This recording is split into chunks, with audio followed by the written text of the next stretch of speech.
സച്ചി രേവതിയുടെ വരാനിരിക്കുന്ന ഒരു അടിപൊളി സ്റ്റോറിയാണ് കേട്ടോ പറയുന്നത്. ദിവസവും വീട്ടിലിരുന്ന് പൂക്കട്ടുന്ന രേവതിക്ക് തന്റെ വീട്ടിന് മുമ്പിൽ തന്നെ നല്ലൊരു പൂക്കട ഇട്ട് കൊടുക്കുന്നുണ്ട് സച്ചി. അതിൽ നിന്നും അത്യാവശ്യം നല്ല വരുമാനം തന്നെ രേവതിക്ക് കിട്ടുന്നുണ്ട്. എന്നാൽ ഇതിൽ അസൂയമൂത്ത ശ്രുതിയും ചന്ദ്രയും കൂടി പോലീസുകാരെ കൊണ്ട് ആ കട അവിടെ നിന്ന് ഒഴിപ്പിക്കുകയാണ് ചെയ്യണത്. അതിനുശേഷം ജോലിയൊന്നുമില്ലാതെ വീട്ടിലിരിക്കുന്ന രേവതിയെ കണ്ട് ഒത്തിരി വിഷമമാവുന്നുണ്ട് കേട്ടോ സച്ചിക്ക്. കൂടാതെ ചന്ദ്രമതിയാണെങ്കിൽ രേവതിയെ കൊണ്ട് വീട്ടിലെ എല്ലാ ജോലികളും ചെയ്യിപ്പിക്കുന്നത് കാണുമ്പോൾ സച്ചിക്ക് അത് സഹിക്കാവുന്നതിലും അപ്പുറമാണ്.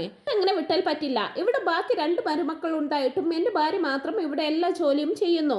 ഇവിടെ വെറുതെ ഇരിക്കായിട്ടല്ലേ അമ്മ ഇവളെ കൊണ്ട് എല്ലാ ജോലിയും ചെയ്യിക്കുന്നത്. പൂ കട്ടി വിൽക്കുന്ന ഇവളുടെ ജോലി വീണ്ടും തുടങ്ങിയേ പറ്റൂന്ന് തീരുമാനിക്കുകയാണ് സച്ചി. അതിനായിട്ട് അവൾക്കൊരു സ്കൂട്ടി വാങ്ങിച്ചു കൊടുക്കാനും തീരുമാനിക്കുന്നുണ്ട് കേട്ടോ. അങ്ങനെ രേവതിയോട് പോലും പറയാതെ സച്ചി ഒരു സ്കൂട്ടിയുടെ ഷോറൂമിലേക്ക് ചെല്ലുന്നുണ്ട്. അവിടെ ചെന്ന് എന്റെ വൈഫിന് ഒരു സ്കൂട്ടി വേണമെന്നൊക്കെ സച്ചി പറയുമ്പോ വൈഫിന് ഏത് കളറാണ് ഇഷ്ടമെന്ന് ചോദിക്കുന്നുണ്ട് അവര്.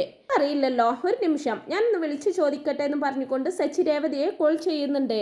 രേവതി ആ സമയം കിച്ചണിൽ ജോലിയിലായിരിക്കും. ഫോൺ അറ്റൻഡ് ചെയ്യുന്ന രേവതി, ആ സച്ചിയേട്ടാ എന്താ വിളിച്ചത്? ഉച്ചയ്ക്ക് കഴിക്കാൻ വരില്ലേ? അതോ വരില്ലെന്ന് പറയാനാണോ വിളിച്ചതെന്നൊക്കെ ചോദിക്കുമ്പോ അതൊക്കെ ഞാൻ വന്നോളാം രേവതി, ഞാനിപ്പോ ഒരു കാര്യം അറിയാനാണ് വിളിച്ചത്. നിനക്ക് ഇഷ്ടപ്പെട്ട കളർ ഏതാണെന്നൊക്കെ ചോദിക്കുമ്പോ എനിക്ക് ഇഷ്ടപ്പെട്ട കളർ അറിഞ്ഞിട്ട് ഇപ്പൊ എന്തിനാ? എനിക്ക് സാരി വല്ലതും വാങ്ങിച്ചു തരാനാണോ? വേണ്ട സച്ചിയേട്ടാ, എനിക്കിപ്പോ ഇവിടെ ആവശ്യത്തിലധികം സാരികളുണ്ട്.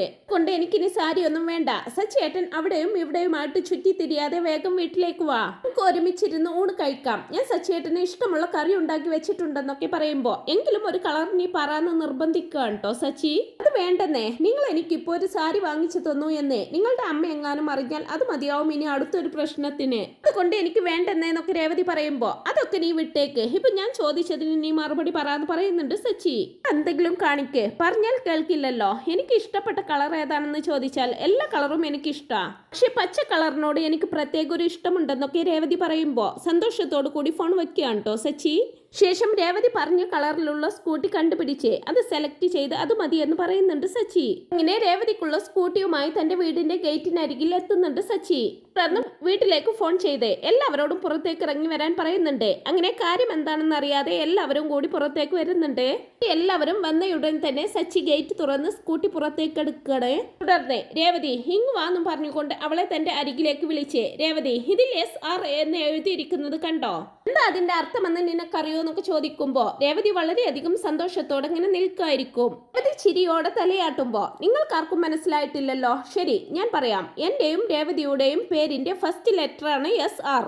ാണ് ഈ സ്കൂട്ടിയിൽ ഞാൻ ഒട്ടിച്ചു വെച്ചിരിക്കുന്നത്. എന്നെ പോലെ രേവതിയും സ്വന്തം കാലിൽ മുന്നേറണം എന്നാണ് എന്റെ ആഗ്രഹം. നമ്മൾ അങ്ങനെ വെറുതെ വീട്ടിലിരിക്കേണ്ടവളല്ല. എന്റെ ഭാര്യ കുഞ്ഞുനാളിലെ സമ്പാദിക്കാൻ തുടങ്ങിയവളാണ്. ഇങ്ങനെ സച്ചി പറയുന്നത് കേട്ട് സന്തോഷം കൊണ്ട് കണ്ണുകളൊക്കെ നിറയുന്നുണ്ട് രേവതിയുടെ. ചന്ദ്രമതിയും ശ്രുതിയും ഒക്കെ ആണെങ്കിൽ അതൊന്നും ഒട്ടും ഇഷ്ടപ്പെടാത്ത രീതിയിൽ ഇങ്ങനെ നിൽക്കായിരിക്കും. അതിന് വണ്ടി കൊണ്ട് രേവതി മോൾക്ക് എന്താ ഉപകാരമെന്ന് രവീന്ദ്രൻ ചോദിക്കുമ്പോ ഇനി മുതൽ ഈ സ്കൂട്ടിയാണ് രേവതിയുടെ മൊബൈൽ പൂക്കട.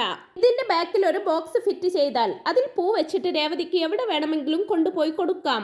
രേവതി, ഈ വണ്ടിയുടെ പിറകിൽ ഞാൻ നിനക്കൊരു ബോക്സ് ഫിറ്റ് ചെയ്തു തരും. ആ ബോക്സിൽ നിറയെ പൂ വെച്ച് നിനക്ക് വിൽക്കാൻ വേണ്ടി കടകളിൽ കൊണ്ടുപോയി കൊടുക്കാം. എന്റെ ഭാര്യക്കും അങ്ങനെ പൂ വിറ്റ് നല്ല വരുമാനം കിട്ടി തുടങ്ങും. രേവതിയുടെ പൂക്കട എന്നായിരിക്കും ഇതിന്റെ പേരെന്നല്ല അങ്ങനെ സച്ചി പറയുന്നത് കേൾക്കുമ്പോ ഒത്തിരി സന്തോഷത്തോടെ ഇങ്ങനെ നിൽക്കുകയാണ് രേവതി. ഇത്രയും ക്യാഷ് ചെലവാക്കി എനിക്ക് ഇതൊന്നും വേണ്ടായിരുന്നു സച്ചിയേട്ടാന്നൊക്കെ രേവതി പറയുമ്പോ എനിക്ക് വലിയ ചിലവാണോ രേവതി? അതും നിനക്ക് വേണ്ടിയാവുമ്പോൾ നീ പൂ വിറ്റ് സ്വന്തമായിട്ട് എനിക്കൊരു കാർ വരെ വാങ്ങിച്ചു തന്നില്ലേ? അപ്പൊ നിനക്ക് വേണ്ടി ഞാൻ ഇത്രയെങ്കിലും ചെയ്തില്ലെങ്കിൽ എന്നെ എന്തിനു കൊള്ളാമടി? ബ്യൂട്ടി പാർലർ നടത്തുന്നതിനേക്കാളും ഡബ്ബിംഗ് ആർട്ടിസ്റ്റ് ആയിട്ട് ജോലി ചെയ്യുന്നതിനേക്കാളും ഒക്കെ അന്തസ്സുള്ള ജോലിയാണ് ഇതെന്നൊക്കെ പറയുന്നുണ്ട് സച്ചി. മൊബൈൽ പൂക്കടക്കെന്താ അമ്മയുടെ പേര് വെക്കാത്തതെന്നൊക്കെ സുധി ചോദിക്കുമ്പോ നിന്റെ ഭാര്യയുടെ പാർലറിന് അമ്മയുടെ പേരല്ലേ ആദ്യം വെച്ചിരുന്നത്? അത് പകുതിക്ക് വെച്ച് പൂട്ടേണ്ടി വന്നില്ലേ? പിന്നെ അമ്മയുടെ പേര് വെച്ചുകൊണ്ട് തന്നെ ഞാൻ ഇവൾക്ക് ഒരു കട ഇട്ട് കൊടുത്തു. കടയും ഇപ്പോൾ തകർന്ന് തരിപ്പണമായില്ലേ? അതുകൊണ്ടാണ് ഞാൻ അമ്മയുടെ പേര് വെക്കാതെ രേവതിയുടെ പേര് വെച്ചത്.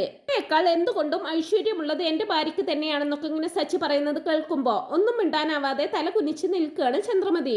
മൊബൈൽ പൂക്കട എന്നുള്ള ആശയം വളരെ നന്നായിട്ടുണ്ട്. സച്ചി ഏട്ടന്റെ ബുദ്ധി അപാരം തന്നെ എന്നൊക്കെ പറഞ്ഞു വർഷം ഇങ്ങനെ അഭിനന്ദിക്കുമ്പോ ആ കൂടെ ചേരുന്നുണ്ട് ശ്രീകാന്തും. ശേഷം സച്ചി സ്കൂട്ടിയുടെ ചാവി അച്ഛനെയും അമ്മയെയും കൊണ്ട് രേവതിയുടെ കയ്യിലേക്ക് കൊടുപ്പിക്കുന്നുണ്ട്. മുതൽ എന്റെ ഭാര്യ ഇവിടെ ജോലി ഇല്ലാതെ വീട്ടിലിരിക്കുന്നവൾ എന്ന് ആരും പറയില്ല. രേവതി, നീ വേഗം ഈ വണ്ടി ഓടിച്ചു നോക്കേ. അല്ല, നിനക്ക് വണ്ടി ഓടിക്കാനൊക്കെ അറിയാലോ എന്നൊക്കെ ചോദിക്കുമ്പോ, കളിയാക്കല്ലേ സച്ചിയേട്ടാ, നിങ്ങൾ വേണമെങ്കിൽ ഈ വണ്ടിയുടെ പിറകിലിരുന്നോ, അപ്പൊ അറിയാം എനിക്ക് വണ്ടി ഓടിക്കാൻ അറിയുമോ ഇല്ലയോ എന്ന് എല്ലാം പറഞ്ഞ് രേവതി സ്കൂട്ടി സ്റ്റാർട്ട് ചെയ്യുമ്പോ, എങ്കിൽ അതൊന്ന് കാണണമല്ലോ എന്ന് പറഞ്ഞുകൊണ്ട് സച്ചി വേഗം തന്നെ അവളുടെ പിറകിൽ പോയിരിക്കുന്നുണ്ട്. സച്ചി പിറകിൽ വന്നിരുന്ന പാടെ രേവതി ഒട്ടും വൈകാതെ നല്ല അനായാസമായിട്ട് സ്കൂട്ടി ഓടിക്കുന്നുണ്ട്. സച്ചിയെയും പിറകിലിരുത്തി പോകുന്ന രേവതിയെ കണ്ട് രവീന്ദ്രനൊക്കെ ഒരുപാട് സന്തോഷമാകുന്നുണ്ടെങ്കിലും ചന്ദ്രമതി ഇങ്ങനെ വാ പൊളിച്ച് നിൽക്കുകയാണ് കേട്ടോ. അവരങ്ങനെ കുറച്ചു ദൂരം പോകുന്നതും, നിനക്ക് നന്നായിട്ട് വണ്ടി ഓടിക്കാൻ അറിയാലോ, സ്കൂട്ടി വാങ്ങിച്ചപ്പോൾ പോലും നിനക്ക് ഞാൻ പഠിപ്പിച്ചു തരേണ്ടി വരുമെന്നാണ് ഞാൻ കരുതിയിരുന്നത്. പക്ഷെ ഇപ്പൊ ഈ നിമിഷം എനിക്ക് നിന്നെ കുറിച്ച് ഒരു പേടിയുമില്ല, നിന്നെ ഞാൻ സമ്മതിച്ചു തന്നിരിക്കുന്നൊക്കെ പറഞ്ഞ് അവളെ അഭിനന്ദിക്കുന്നുണ്ട് സച്ചി. കുറച്ചു ദൂരം സച്ചിയെ പിറകിലിരുത്തി വണ്ടി ഓടിച്ചതിന് ശേഷം തിരികെ വീട്ടിലേക്ക് വരുന്നുണ്ട് അവര്. വളരെയധികം സന്തോഷത്തോടെ പലതും സംസാരിച്ചുകൊണ്ട് അകത്തേക്ക് കയറി വരികയാണ് അവർ രണ്ടുപേരും. അവരുടെ പരസ്പരമുള്ള സ്നേഹവും സന്തോഷവും ഒക്കെ കണ്ട് അസൂയ മൂത്ത് നിൽക്കായിരിക്കും സുധിയും ചന്ദ്രമതിയും. പിന്നീട് അങ്ങനെ പിറ്റേന്ന് രാവിലെ തന്നെ രേവതി തന്റെ ജോലി ആരംഭിക്കുന്നുണ്ട്. ആദ്യം തന്നെ സ്കൂട്ടി എടുത്ത് നേരെ തന്റെ വീട്ടിലേക്ക് ചെല്ലുന്നുണ്ട്.